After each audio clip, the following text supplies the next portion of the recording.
Friends, நாங்கள் பீச்சுக்கு வந்துருக்கோம். ஆனால் செம்ம வேணுங்க, உட்காரவே முடியல. இனிமேல் வெளியே தான் உட்காந்துருக்கோம். ஒரே வேலையாக இருக்குது. இல்லை பீச்சுக்கே போகல. கீழே உட்காந்து மண் தரேன். என்ன சொல்கிறேன்னா இப்போ அங்கே போய் உட்காரு மாட்டேன். வாங்க எல்லாம் சாப்பிடலாம். தயிர் சாதம், உருளைக்கிழங்கு, சாம்பார் சாதம் எல்லாம் இருக்குங்க. வாங்க சாப்பிடலாம்.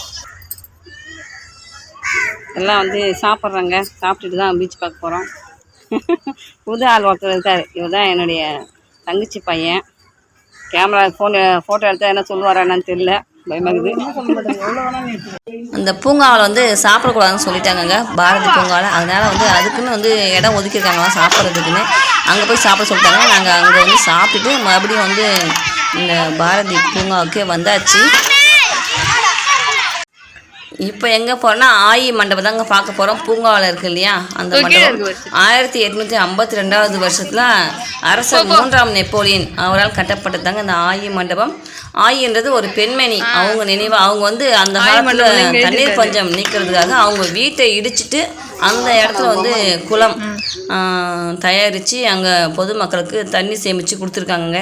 அதனால தான் அவங்க நினைவாக இந்த மண்டபம் ஆயி மண்டபம் வந்து கட்டப்பட்டிருக்கு. இது வந்து பாண்டிச்சேரியில் இருக்குது. பாண்டிச்சேரிக்கு வந்தீங்கன்னா மறக்காமல் இந்த ஆயி மண்டபத்தை வந்து பார்த்துட்டு போங்க.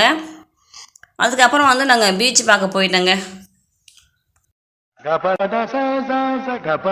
தம்பி பையன்கிட்ட கொஞ்ச நேரம் எல்லாரும் விளையாடிட்டு இருந்தாங்க.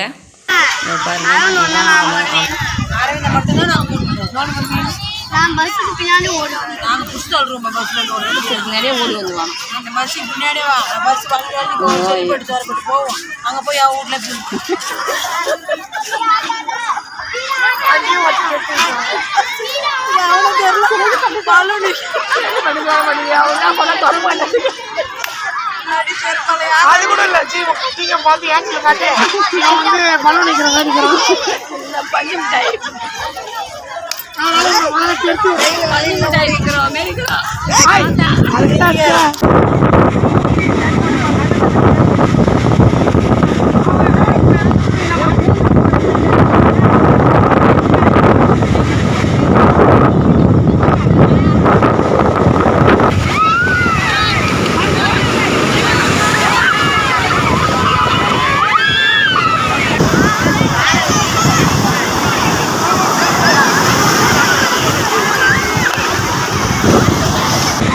இந்த இடத்துல தாங்க ஒரு பெரிய காமெடி. ஏன்னா நான் செருப்பு போட்டுனே தண்ணியில் இறங்கிட்டேங்க, ஞாபகம் இல்லாமல். என் செருப்பு வந்து அடிச்சுட்டு போயிடுச்சிங்க, காணாமல் போய்விட்டது ஒரு செருப்பு.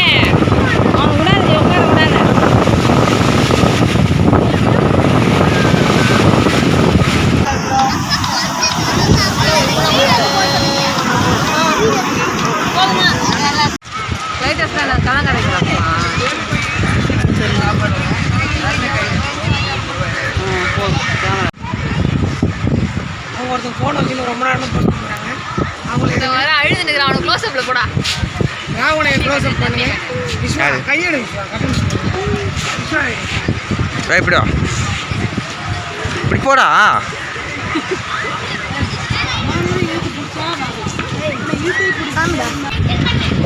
பார்த்தாச்சு காலையில்